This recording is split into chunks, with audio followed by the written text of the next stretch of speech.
I also want to talk to you about some of the pitfalls, if you like, of choosing to become a personal trainer and the route that you therefore can end up taking. And the first of those is a couple of assumptions. The first assumption is that all courses are equal, and of course that can't be the case. There are, of course, very similar qualifications between all training providers, but in terms of the practical training involved in different courses, they can vary tremendously.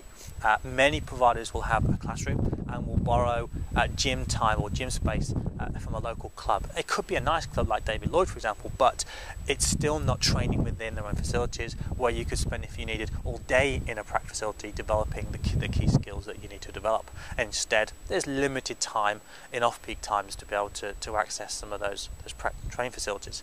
And it's not just the gym time that I'm talking about. That personal training is practical, it's a hands-on profession, and you need to find a course that has a lot of practical training.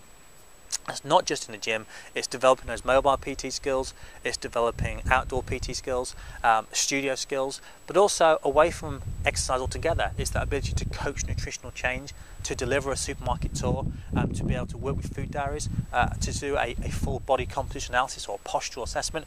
These are all practical skills that are really important, that will help you to set yourself aside from other trainers because of the confidence you'd have to deliver those things, if those things are of course in your training as you get qualified in the first place. The second assumption is that all you need is a qualification and you will be successful, and that blatantly can't be true, because if it was, then all trainers coming out of recognised training providers would all be successful and equally, and that's not the case. Many personal trainers do struggle once they enter the industry, and that's probably largely because of the lack of practical training in many courses, but also because of the standard at which often people train people to. And within the UK, the good news is there is a minimum standard, and it wasn't always the case.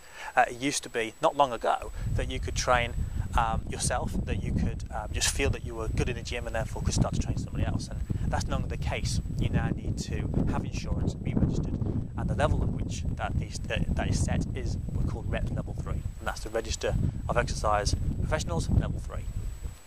The problem is it's quite low, and many providers tailor their courses to provide training at that level. And the question I'd ask is that enough to be able to go and be successful as a personal trainer? By successful as a personal trainer, I mean have a clientele, manage a clientele, and deliver results for your clients. And the answer to that is no. That the training that you need far exceeds that minimum level, and you need to be able to, from day one, to take whoever comes to you and to be able to competently deal with them. And that means when someone comes who's pregnant or is trying to get pregnant, or someone who's elderly or got diabetes or is obese, or has arthritis, or has a condition that needs to be managed carefully through your personal training, whether that's high blood pressure or perhaps someone that has had a previous heart attack or has angina, that you need to feel competent at least to be able to effectively refer properly for those people that come to you. And our courses make sure that you have exactly that in place before you